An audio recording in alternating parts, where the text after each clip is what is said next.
تحسبن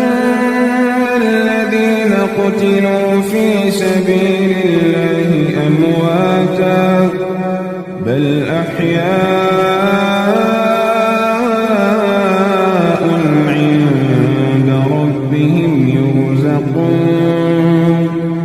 فرحين بما آتاهم الله من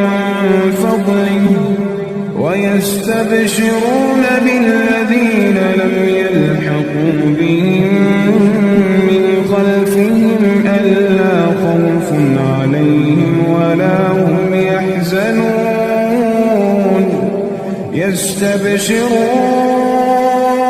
يستبشرون بنعمة من الله وفضل وأن الله لا يضيع أجر المؤمنين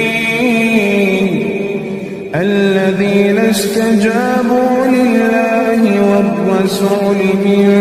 بعد ما أصابهم القرح للذين أحسنوا منهم واتقوا أجر عظيم الذين قال لهم الناس إن الناس قد جمعوا لكم فاخشوهم فزادهم إيمانا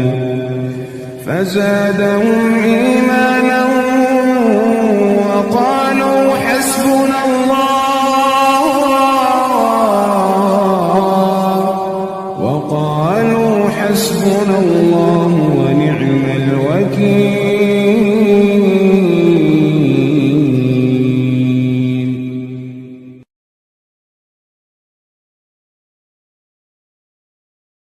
يا أيها الذين آمنوا استعينوا بالصبر والصلاة إن الله مع الصابرين ولا تقولوا لمن يقتل في سبيل الله أموات بل أحياء ولكن لا تشعرون